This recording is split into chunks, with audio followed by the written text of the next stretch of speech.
Donc pour conclure ce débat, la parole est à Madame Sylvie Robert pour le groupe socialiste, écologiste et républicain pour 5 minutes. Oui, merci. Merci, Monsieur le Président. Alors, en conclusion de ce débat, d'abord, je voudrais remercier les collègues qui, par leurs différentes interventions et leurs points de vue, ont vraiment témoigné de leur intérêt pour cette question de la mixité scolaire. Je voudrais également remercier le ministre, à la fois, bien sûr, pour ses réponses toujours étayées, mais aussi pour les quelques annonces qu'il a pu nous faire. Et je trouve important que vous ayez, dans la suite de votre réflexion sur cette question qui est aujourd'hui, pour moi en tout cas, que je qualifie d'enjeu démocratique, et la publication des IPS nous engage, on peut le dire comme ça. Et cette réalité-là, en tout cas, elle ne peut que nous inciter à aller plus loin.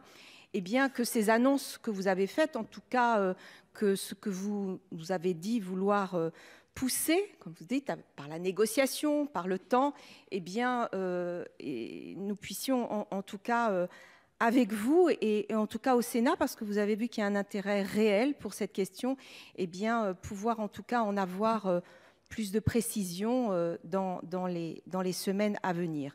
Alors c'est vrai que par les interventions, les collègues ont beaucoup évoqué les moyens, parce qu'au-delà de la question de la mixité scolaire, vous avez tous évoqué la question des moyens, et Béatrice Gosselin vient de le faire d'ailleurs à travers ses propos.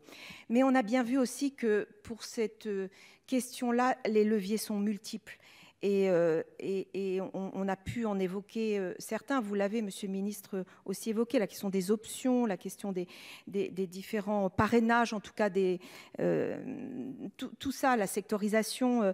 Je crois que les leviers sont multiples et qu'il va falloir vraiment pouvoir tenter de les actionner, parce que derrière cela, il y a aussi de l'interministériel, la politique de l'habitat, de l'aménagement du territoire, de la fabrique de nos villes et de nos territoires, que ce soit en milieu rural ou en milieu urbain, parce que la question de la ruralité aussi, vous l'avez évoqué, et des spécificités, et je pense que ça, il faut absolument vraiment le souligner.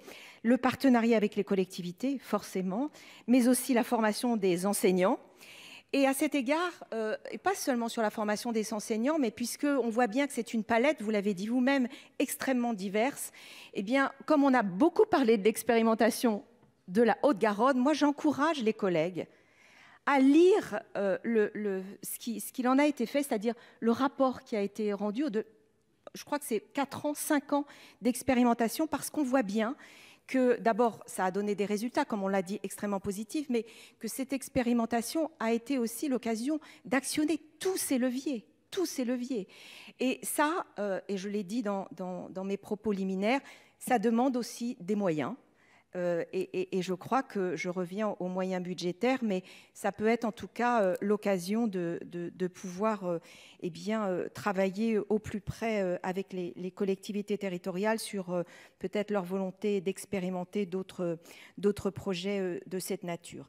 Alors, pour terminer, parce que je ne veux pas être trop longue, vous nous avez parlé du 20 mars, on a beaucoup parlé de l'école privée sous contrat, puisque cette question qui arrive dans notre débat quand même, pour travailler sur l'amélioration de la mixité scolaire, vous avez dit être en négociation aujourd'hui et que vous nous donneriez peut-être en tout cas la teneur d'un protocole d'accord qui arriverait aux alentours du 20 mars.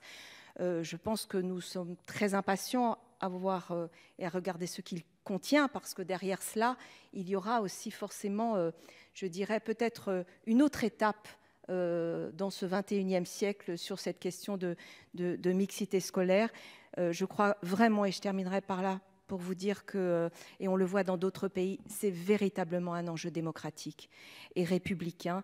Et je crois que c'est une promesse que l'on doit à tous les enfants de notre pays, et que pour cela, il faut un grand volontarisme politique. En tout cas, on compte sur vous, Monsieur le Ministre.